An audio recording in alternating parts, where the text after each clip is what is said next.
It's Monday, April 21st. I'm Scott Sexsmith, and this is Today in the SOO, our daily podcast from SOOtoday.com, brought to you by Outspoken Brewing, featuring dollar wings on Wednesdays and live music 9 to 11 each and every Friday night. Outspoken Brewing. Check them out at 350 Queen Street East.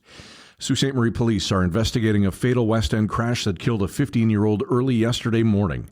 At approximately 1 a.m., officers were called to the scene of a collision between a pickup truck and e-bike in the 800 block of Gooley Avenue. Paramedics provided life-saving efforts to two teenagers who were riding on the e-bike. Police say both were transported to hospital. A 15-year-old died from their injuries, while the other 15-year-old remains in hospital with serious injuries. An 18-year-old driver was arrested and remanded into custody, with a court appearance scheduled for tomorrow. Police did not disclose what charge the driver is facing. Federal election campaign signs for Sault Ste. Marie Algoma Liberal candidate Terry Sheehan and NDP candidate Laura Mayer were vandalized over the weekend. Sault police informing both candidates' campaign offices Saturday morning, and the damaged signs were replaced by Liberal and NDP campaign workers. Darren Taylor has more on this story, including comments from both Terry Sheehan and Laura Mayer. Saultites are being offered a last-minute chance to meet the local candidates for the upcoming federal election. The Sault Ste. Marie Public Library will be hosting a Meet and Greet Your Candidates event coming up this Thursday from 4 to 5 p.m. at the James L. McIntyre Centennial Branch. Confirmed parties include the Christian Heritage Party, the Greens, the NDP, and the Liberal Party. Conservative candidate Hugh Stevenson is not yet on the list of participants. However, the library says all candidates have been invited. Those planning to attend are encouraged to submit their questions in advance.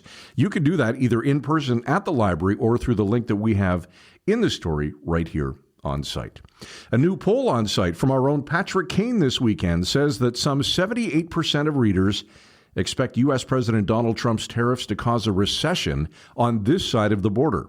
Arguably, there are signs of that happening already, not long after the wildly varying decisions about U.S. tariffs on Canada were announced in Washington. There was news of layoffs across Ontario from Cambridge, Ingersoll, and other communities. Let us know what you think. Drop a comment at the bottom of Patrick's story.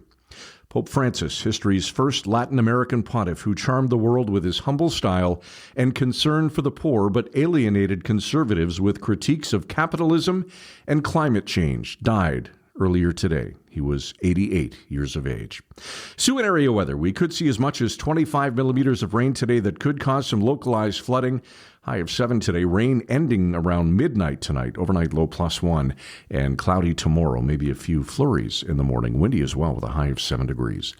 That's all for today in the Sault. Download or subscribe wherever you get your favorite podcast to make sure you never miss an episode. Today's show produced by Derek Turner. Today in the Sault brought to you by Outspoken Brewing, located at 350 Queen Street East. Thanks for listening today. Have a great Monday. We'll talk to you tomorrow.